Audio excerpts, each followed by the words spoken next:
A partir dessa aula, vamos começar a entender como funciona o processo de animação no After Effects, como a gente manipula as propriedades de uma camada para a gente poder animar essa camada de acordo com o tempo.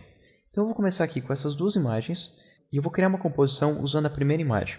Então eu vou arrastar ela para o botão de nova composição e eu tenho aqui uma imagem com várias frutas e o que eu quero fazer é animar esse meu objeto, que eu vou jogar agora na tela. Eu quero animar esse objeto voando pelo meu cenário. Então eu vou primeiro diminuir o tamanho dele para ele parecer mais realista. E para mesclar ele com a camada de baixo, eu vou usar aqui o modo de mistura. Então vamos dar aqui o modo de mistura dele de normal para multiply. E eu vou aumentar bastante o contraste dele para separar ele do fundo. Então eu vou vir aqui no painel Effects and Presets e trazer o efeito Levels. E aumentar aqui bastante o contraste para destacar bem ele. Agora, para animar ele pela tela, a gente vai precisar animar os parâmetros da imagem. Então eu vou aqui expandir as opções da timeline. E os parâmetros dessa camada vão estar dentro da camada. Então se eu abrir aqui o triângulo do lado do nome da camada, eu consigo ver que eu já tenho duas categorias para animar. A primeira categoria Efeitos traz o efeito que eu apliquei ali em cima, o que está em Effects Control, que é o efeito Levels. Se eu expandir então essa categoria, eu tenho aqui o Levels. Se eu expandir novamente, eu tenho as opções de animação que eu encontro aqui em cima no painel Levels. Então eu tenho aqui o Histogram, Clip Black e Clip White, que são as opções que eu tenho aqui embaixo, Clip Black e Clip White. Se eu fechar aqui a opção de efeitos, eu consigo ver aqui embaixo que eu tenho a opção Transform. Essa opção Transform ela vem com todas as camadas de imagem, independente de eu já ter aplicado efeito ou não. Então se eu abrir aqui a camada Frutas, eu também tenho uma categoria Transform. Eu vou fechar aqui o da Frutas e abrir o da Mosca. E aqui na categoria Transform eu tenho primeiro um botão de Reset, que ele volta para as opções padrões da imagem. Então se eu clicar aqui em Reset, a imagem volta ao tamanho original e na posição original. Eu vou clicar aqui Ctrl ou Command Z no Mac para voltar um passo. E aqui embaixo eu vou mostrar para vocês cada uma das principais propriedades. Então, a última propriedade que eu tenho aqui listada, que é uma das mais simples, é o tanto de transparência ou de opacidade que você tem na tua imagem. Como a minha opacidade está em 100%, eu não tenho transparência nessa imagem. Conforme eu vou diminuindo o valor de opacidade, eu consigo perceber que a minha imagem vai começando a ficar translúcida e eu consigo ver através dela a camada de baixo. Eu vou devolver aqui o valor de opacidade para o valor 100%. E logo acima eu tenho a opção de rotação. Essa rotação aqui é em volta do eixo do meio. E esse eixo do meio aqui eu posso mudar ele de posição quando eu precisar. O nome desse eixo aqui é ponto de ancoragem. E como eu estou trabalhando com uma animação 2D, a única forma que eu consigo rotacionar ela é em volta desse centro. Se eu estivesse trabalhando em 3D, eu também conseguiria rodar a imagem nos eixos X e Y, que eu por enquanto não consigo ver na imagem, mas eu poderia fazer ele rodar em volta dele mesmo em outras dimensões, além da que a gente está vendo na tela. Aqui vocês estão vendo que ele tem dois valores? O primeiro valor é o número de voltas e o segundo valor é o número de graus. Então conforme você vai mudando os graus, quando você dá uma volta completa, automaticamente ele muda o número de voltas. Então se eu fosse animar meu objeto, eu consigo animar ele para dar várias voltas e não só alguns graus. Então eu vou voltar aqui para o valor 0 e 0. Logo acima eu tenho a opção de escala. Essa escala aqui, por enquanto, ela está travada usando esse cadeado. Se eu mudar a escala horizontal, ele muda automaticamente também a escala vertical, porque os dois valores estão unidos um ao outro. Se eu desligar aqui o cadeado, eu consigo mudar um valor sem afetar o outro. Eu vou botar aqui os dois valores para 25, ligar novamente o cadeado, e na sequência eu tenho o valor posição. Esse valor posição, ele é o posicionamento do objeto na tua composição inteira. Então essa minha composição agora tem 1024 pixels por 768. Então aqui da esquerda até a direita eu tenho 1024 pixels. Se eu quisesse posicionar a mosca no centro da tela, eu ia ter que colocar ela na metade de 1024, que seriam 512. Então se eu vim aqui e posicionar ela em 512, automaticamente ela vai estar aqui no centro horizontal. Se eu quiser colocar aqui no centro vertical, eu posso colocar na metade de 768. Dessa vez, eu vou pedir para o próprio After Effects fazer a conta. Então, vou colocar aqui 768 dividido por 2. Automaticamente, ele encontra aqui o resultado e já posiciona a mosca aqui no centro da tela, também na vertical. Esse objeto está posicionado pelo centro por causa desse ponto de ancoragem. Esse ponto de ancoragem qual define aonde que a posição do teu objeto vai estar. Ele funciona através do ponto de ancoragem por causa de você mudar a posição, porque se você alterasse qualquer valor de escala no teu objeto, ele ainda assim ia precisar de uma referência constante. Então, se eu tivesse minha animação da escala sendo alterada, eu ia precisar ter um ponto de referência para o posicionamento. Então, o ponto de referência vai ser sempre esse ponto de âncora que vai definir o posicionamento do objeto, independente da escala que ele tiver. Então, se eu colocasse ele aqui no comecinho da tela, para a escala atual, ele na verdade não está no ponto zero. Ele está aqui na posição 216. Conforme eu vou diminuindo a escala, ele está bem afastado do início, coisa que não parecia antes. Mas na verdade, se eu conferir o ponto de ancoragem, ele já estava afastado. Porque quem define então não é a parte visual da imagem, e sim esse pontinho de ancoragem. Esse ponto de ancoragem não só define a posição, como ele define aqui também a escala e a rotação. Então, as principais informações do teu objeto são definidas pelo ponto de ancoragem, então é importante sempre estar com o ponto de ancoragem posicionado no local correto. Vou botar aqui a escala para 100%, rotação definir como 0. Na verdade, vou posicionar aqui a escala em 25% e rotação definir como 0. E aqui em cima o posicionamento dele, se eu colocar 0 e 0, eu tenho o ponto de ancoragem aqui no primeiro pixel da composição. Então, eu consigo ver aqui que meu pontinho da ancoragem está bem no primeiro pixel.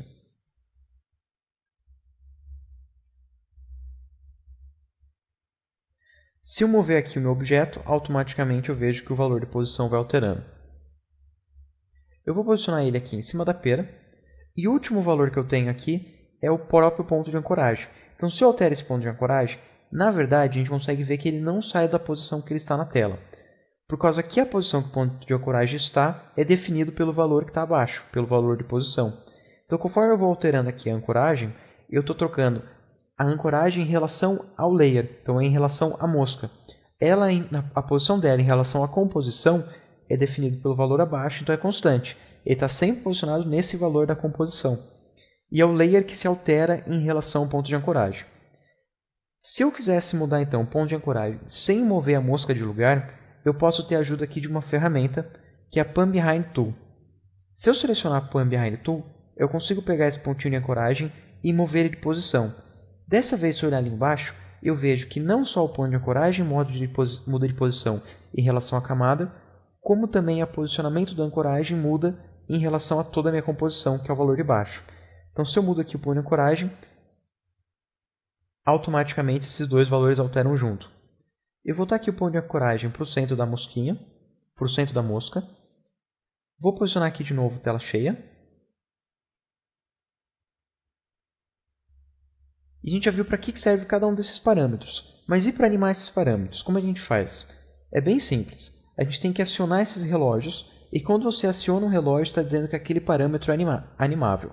Se você não aciona o relógio, qualquer alteração que você faz dos parâmetros, ela é constante. Então, por enquanto, se eu deixar em 25, a minha mosca vai ser durante toda a minha composição 25 de escala. Se eu movo o CTI lá para frente e altero aqui a escala para 30, a mosca tem agora a escala 30 por toda a minha composição. Então, isso é fixo, é constante. Sempre que eu alterar, o último valor que eu dei vai ser o valor definitivo. Se eu quiser interpolar, se eu quiser animar entre dois valores, obrigatoriamente, então, eu preciso ligar aqui o reloginho. E assim que eu ligo para o reloginho, eu já crio a primeira informação para a timeline. Então, eu dou a primeira informação de posicionamento, ou de escala, ou de rotação no meu objeto. Então, o que eu vou fazer aqui é mover o CTI para o início da composição, aqui para o tempo 0, e eu vou ligar o reloginho de posicionamento. Automaticamente, eu consigo ver que ele está habilitado. Então, se eu vir aqui e eu clicar de novo, eu estou, na verdade, desabilitando. O relógio é um botão de ligar e desligar. Então, eu vou clicar de novo, eu liguei esse parâmetro, agora é animável. Automaticamente, ele já define a primeira instância, o primeiro valor que ele possui. Então, no tempo 0, ele vai estar em 331 por 283. Aqui na esquerda, eu também vejo que eu tenho aqui um navegador. E nesse navegador, eu já tenho um keyframe inserido. Ele está marcando aqui amarelo, porque eu estou exatamente em cima de um keyframe. Se eu mover meu cursor para outro valor, eu consigo ver aqui no navegador que ele fica transparente. Então, eu não estou em cima de nenhum keyframe. Eu não tenho nenhum para navegar para a direita, mas eu consigo voltar aqui um para a esquerda. Eu vou agora vir com o meu CTI até o tempo 5 e vou mover a mosquinha para a próxima fruta. Agora eu vou mover até o tempo 10. E eu posso mover ele tanto pela tela, quanto aqui embaixo também pela composição. Então, eu vou vir aqui dessa vez, vou mudar os valores matemáticos aqui embaixo, os valores numéricos aqui embaixo. E posicionei ele na outra fruta. Automaticamente, quando eu mudo ele de posição, eu vejo aqui embaixo que eu tenho um novo keyframe. Eu vou mover agora até o tempo 10, até o tempo 15. Vou posicionar ele aqui na última maçã da tela. E automaticamente, de novo, ele fez mais um keyframe. Vocês estão vendo aqui na tela uma linha que se forma entre cada um dos posicionamentos que eu fiz? Essa linha é chamada de Motion Path. É o caminho do movimento que a mosca está fazendo. Por padrão, o After Effects mostra 5 segundos desse Motion Path. Se eu quiser alterar a quantidade de tempo que esse Motion Path aparece, para que eu pudesse ver durante toda a minha timeline todo o percurso que a mosca fez, eu preciso ir lá em Preferências e alterar essa preferência. Então eu vou aqui em Editar, Preferência, e vou escolher aqui Display. Aqui em Display, ele me indica que o meu Motion Path está agora classificado para 15 segundos. O Motion Path tem por padrão 15 segundos de tempo. Então, se eu quiser que ele dure mais do que 15 segundos, eu preciso ir lá e alterar aquela preferência. Então, por padrão, eu consigo ver que ele está marcado aqui 15 segundos. Eu vou mudar de 15 segundos para todos os keyframes, assim toda a minha animação vai aparecer na tela. Vou clicar em OK. E eu consigo ver agora aqui, os 4 pontos de ancoragem que eu fiz são esses quadrados maiores, e entre cada um dos pontos de ancoragem, o caminho que a mosca percorreu. Se eu vir aqui com o CTI no início da timeline e clicar na tecla 0, eu vou ver um preview da animação. E a gente consegue ver como a mosca está navegando aqui pela tela, bem devagar, mas ela está já viajando pela tela. Então o que eu vou fazer aqui é duas coisas. Primeiro, eu quero melhorar aqui a navegação da mosca pela tela. Eu posso alterar tanto os valores aqui embaixo, posicionando o CTI em cima de um ponto de ancoragem e alterando o posicionamento aqui no valor numérico. Como também, se eu quiser, eu posso vir aqui direto na tela e alterar qualquer um dos pontos de ancoragem, sem precisar necessariamente posicionar o CTI em cima. Então se eu venho aqui, seleciono o ponto de ancoragem e altero o posicionamento dele, eu estou alterando a navegação dessa mosca na tela. Outra forma de fazer isso também é usando a ferramenta caneta. Se eu venho aqui na ferramenta caneta e eu seleciono a opção mais ou menos, eu posso incluir novos pontos de ancoragem ou deletar pontos de ancoragem que eu já tenho. Na última opção, eu posso inserir leves curvas no meu Motion Path. Então, eu vou selecionar, na verdade, a caneta padrão. Quando eu estou em cima do meu Motion Path, ele automaticamente muda para as opções que eu posso precisar. Então, se eu venho aqui à esquerda, ele sabe que talvez eu precise arredondar o meu ponto de ancoragem. E se eu movo aqui um pouco mais para o lado, ele marca aqui o sinal de mais para inserir novo ponto de ancoragem.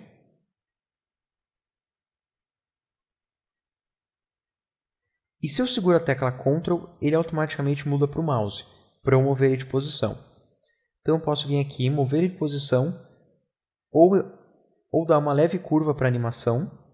Então segurar aqui o Ctrl também, fazer ele vir para essa fruta, e aqui com o Ctrl para essa. Agora eu vou dar uma leve curva aqui, aqui eu também vou dar uma leve curva. Estou sempre seguindo aqui sentido horário, então eu sempre puxo aqui a curva para a direita. E nesse caso aqui eu vou puxar para a esquerda para só fechar a minha animação. Então se eu clicar agora com a tecla 0, ele faz um movimento bem mais suave, bem mais sutil. Ele está fazendo agora só um movimento curvo, naquele movimento tão mecânico e reto que ele estava fazendo antes.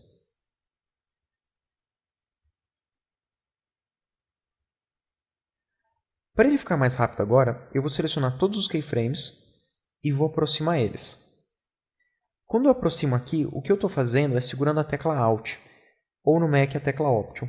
Então eu selecionei todos os keyframes e eu tenho que selecionar uma das duas extremidades e segurar o Alt, e ele diminui a velocidade de todos os keyframes de modo proporcional. Então eu vou fazer a duração agora ser um pouco menos do que 10 segundos e clicar na tecla 0 para ver o resultado final.